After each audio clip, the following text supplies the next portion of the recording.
Imagine you're standing in a crowded ballroom. The year is 1850, the room holds about 500 people, the candles are blazing, the music is loud, the air is thick with heat and perfume.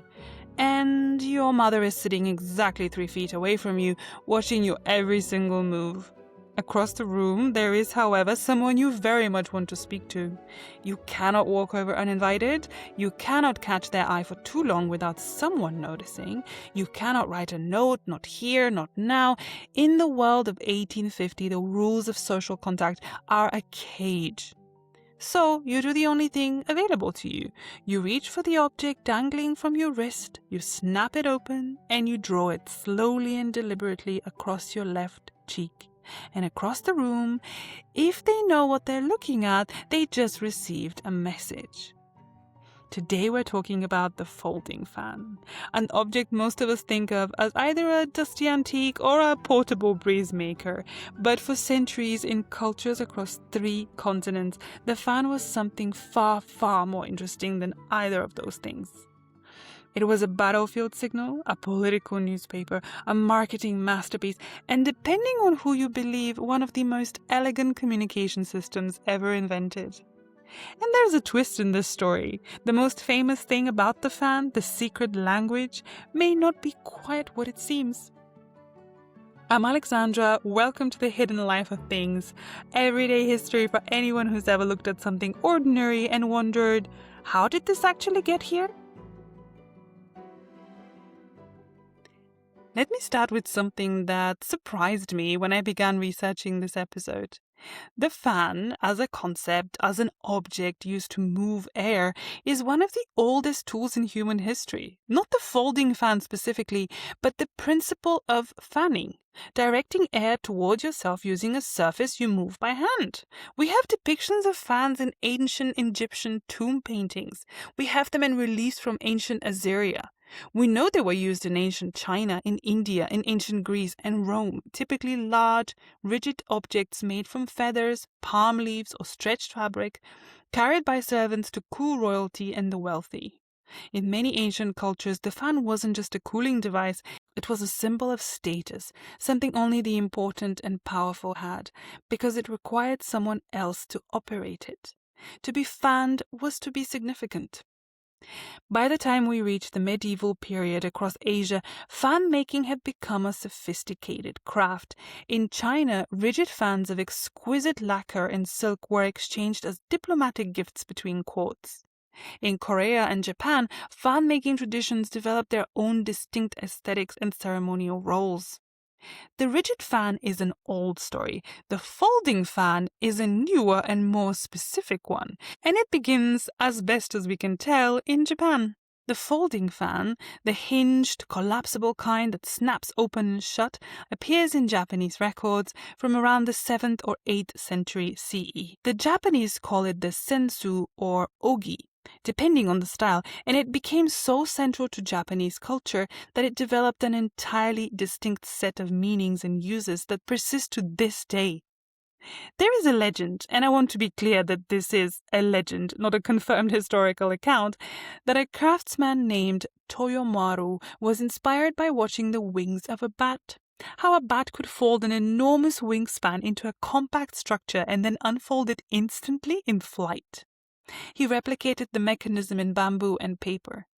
It's a beautiful story. Whether or not it's true, it captures something real about the elegance of the folding fan's design, the way it collapses to almost nothing, then opens into a full arc in a single motion. What we do know historically is that folding fans became significant objects in Japanese court culture very early on.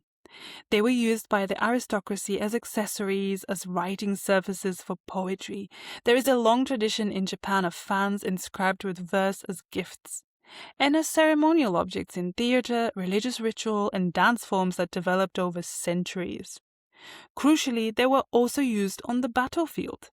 Japanese military commanders carried gunsen, war fans, often made of iron or reinforced materials, which were used to signal troop movements, to direct soldiers, to communicate across distances where voices couldn't carry.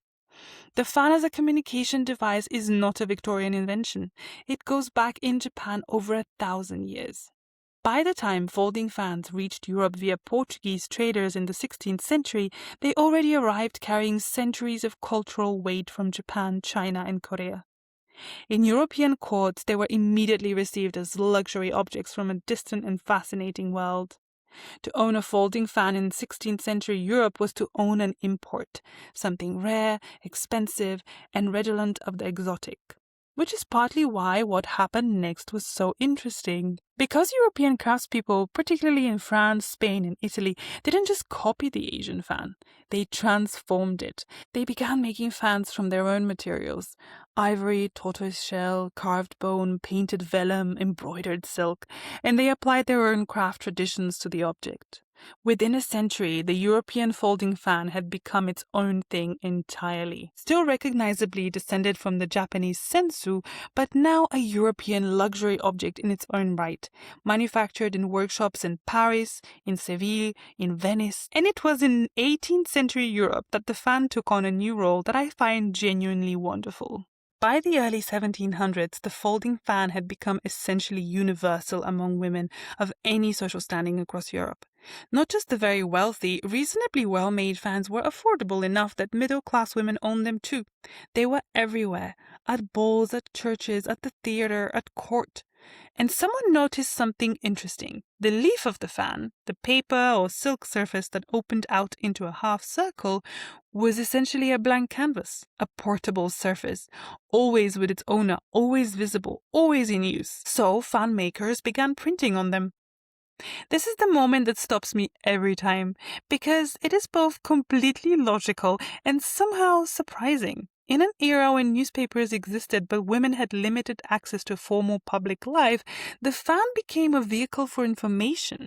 Fan makers printed current events, maps, dance instructions, song lyrics, popular games, satirical cartoons, and political commentary, all on fan leaves. There is a famous surviving example in the London Fan Museum. And as a side note, you should add that to the list of places to visit because it is genuinely amazing. So this famous surviving example is a fan from 1788, printed with details of the trial of Warren Hastings, the former Governor-General of British India, who was accused of corruption and whose trial became one of the great public spectacles of Georgian London.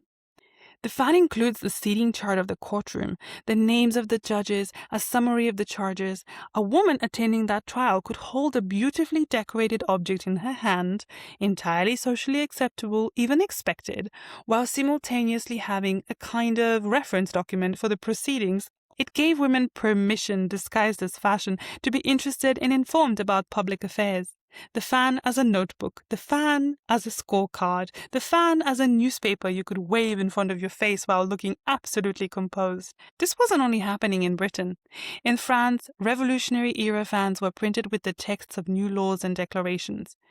In China, fans had for centuries carried paintings, calligraphy, and poetry as a matter of course. The European innovation of the printed fan was in some ways catching up to an Asian practice that had existed for generations. The fan was doing something that I think is underappreciated. It was creating a space where women could engage with public information while operating within and technically not violating the social rules that constrained them. It threaded a needle, almost. It said, I'm not reading a political document, I'm holding a pretty thing. Which is, when you think about it, a form of quiet subversion. Now, the part everyone wants to know about, the secret language of the fan. If you've ever searched for this online, you'll have encountered extraordinary lists of very specific meanings. Touching the fan to your right cheek means one thing, twirling it in your left hand means another, dropping it means you want to be friends, holding it over your left ear with your little finger extended means, well, I'll let you look that one up. For a long time, these lists were presented in popular culture as genuine historical fact.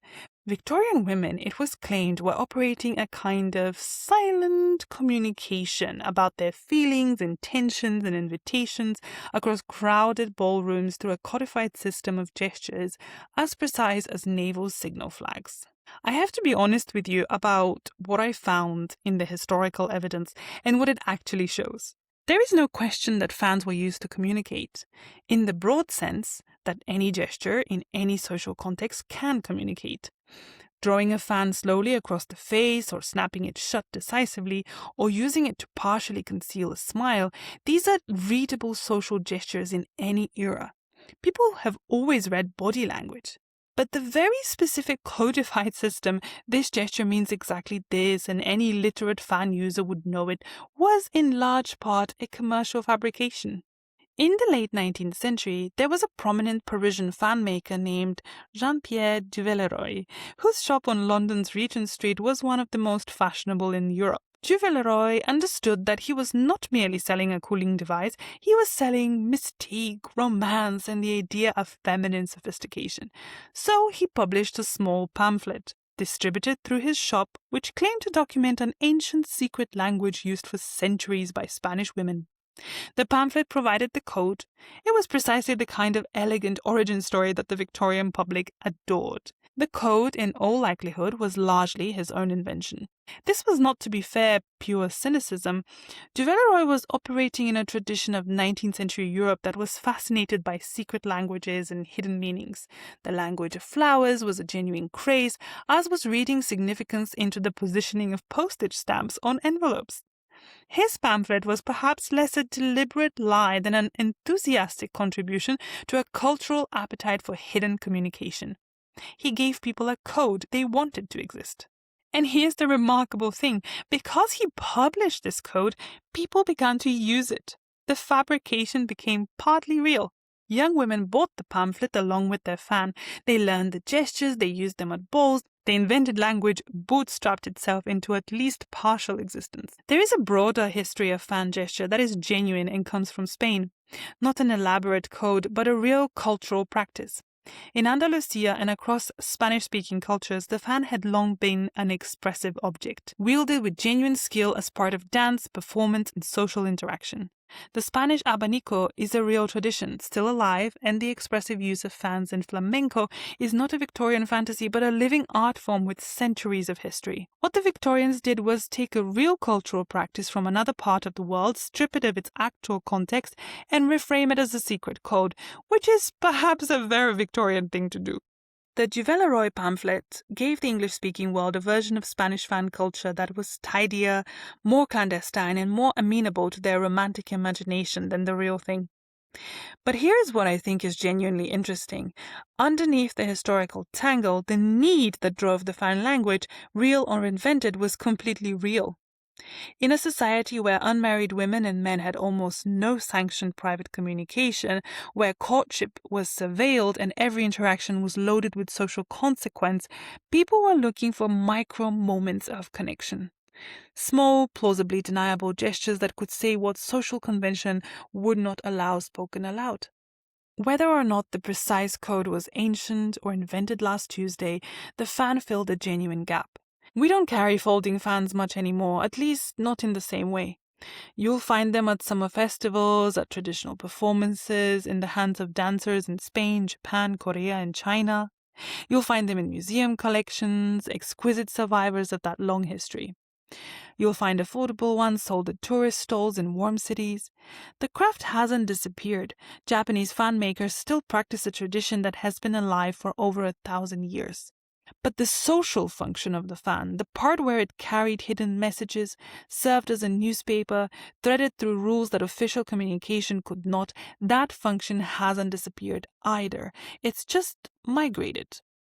Think about the emoji, a tiny yellow face that allows you to add an entire layer of subtext to an otherwise blunt message. A single punctuation choice, or its deliberate absence that changes the emotional register of a sentence entirely. The red receipt that signals you have been seen, and the choice not to respond that signals something else. The way we carefully compose our public presence, the things we let show and the things we conceal. We're still doing what the woman at the 1850 ball was doing. We're still finding ways to communicate around the edges of what we're allowed to say directly. The technology changes, the human instinct doesn't. And perhaps what moves me most about the fan, looking back at its full arc, from the bat-winged legend of Japan to the political newspapers of Georgian London, to the romantic pamphlets of Victorian Paris, to the flamenco stages of Seville, is that it was always an object in service of connection. of reaching across a room or a rule or a silence toward another person. The air you move with the fan touches someone else's face. That was always the point. So the next time you see a fan in a museum case, in a film, in the hands of a dancer, don't just see a pretty object. See a battlefield signal from a Japanese general. See a Georgian woman following a corruption trial from her seat in the gallery. See a marketing genius in Paris who invented a secret language and sold it as ancient history. See the quiet rebellion of people who found a way to say things the world told them they couldn't say. Every ordinary object carries the fingerprints of the people who needed it.